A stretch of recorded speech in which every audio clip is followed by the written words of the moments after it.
Well, agriculture, manufacturing, those are ones that I think most people understand the concept that you can only do something good, certain things in certain places, that there's concentrations of activity. So if you change the balance of the game, where you do that moves around. So for example, in the agricultural sector, a lot of the fertilizer production comes from the former Soviet world. That's in the process of falling offline.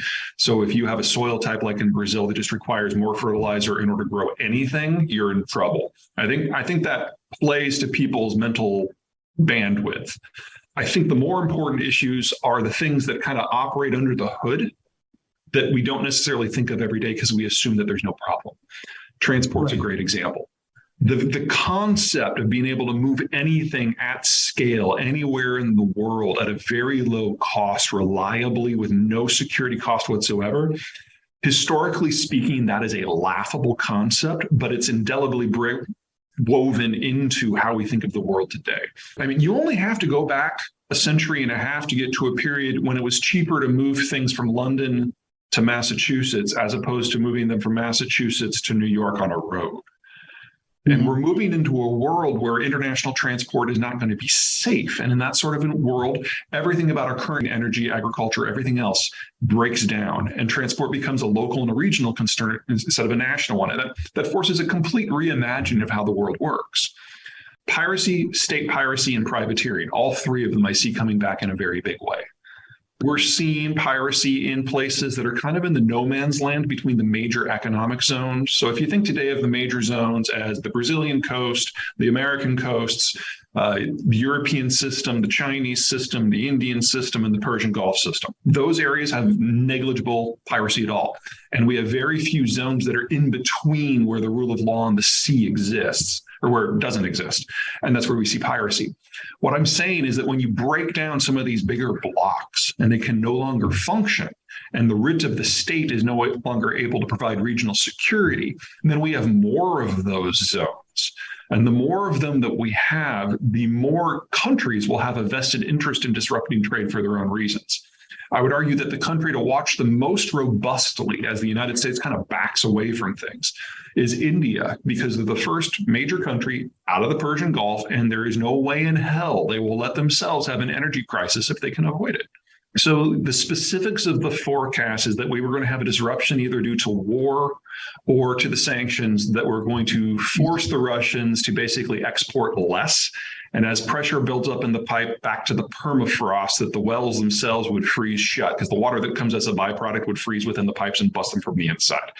The reason that hasn't happened is that original pulse that slowed the exports was not sufficient in size. The Russians were able to shut in wells in non-permafrost zones, specifically Tatarstan and Bashkiristan. And so they only shut in about 1 million barrels a day for about 6 to 8 weeks, and then were able to kick that back up again. I would argue that this is still going to happen. It's just going to take a little bit longer. The specific issue to watch for is on January 1, the sanctions regime on maritime insurance expands from any Russian flagged vessel to any vessel carrying any Russian cargo. That combined with the oil price cap that the Europeans are about to adopt is probably going to lock in at least 2 or 3 million barrels a day, and that's more than enough to cause that pump freeze. And once that happens, that stuff is offline for decades. The Ukraine war is proving that boots in the mud are still absolutely critical. It's just that there's more pieces in motion right now, of which drones are part of the landscape. So don't write off Iran's ability to actually throw people at a problem here. However, I would argue that if we do get to the point where the Iranians feel this is a good idea, keep in mind that with the United States largely not present in the Gulf anymore, the onus will not be on the United States to do something. The onus will be on the Saudis to do something. And since the Saudis have the capacity to export crude to west to the Red Sea instead of having to go through Hormuz, the country here that's likely to lose a lot of its oil export capacity is Iran. So if they start playing that game in the absence of the United States, I have no doubt that the Saudi Arabians have the military capacity necessary to utterly destroy all Iranian oil export capacity. The Iranian military is designed to occupy its own country. I mean, you guys remember the movie 300, The Thousand Nations of Persia? That's actually pretty accurate. Even today, after 4,000 years of cultural unification, Iran is only 50% Persian. And the way that you keep all these various mountain peoples from rebelling is you occupy your own country. That's why they have a 1,000,000-man army. We have not yet gotten to the point where I think that the mullahs feel a serious level of threat. And remember, this isn't China where it's a one-man rule, and this isn't Russia where it's a 100-man rule. This is a rule of a religious class that has over 10,000 members. The degree of resistance that would have to boil up to wipe this government away is extreme. So extreme that we've only seen it once in the last few centuries. And that was when the Shah fell, and the Shah didn't have a 10,000 deep bench. So I don't want to say this can't expand to that. It very well may. But right now, I do not see a lot of lights flashing yellow, much less red. According to the Dutch, if you take much more natural gas out of that, they're going to have flooding.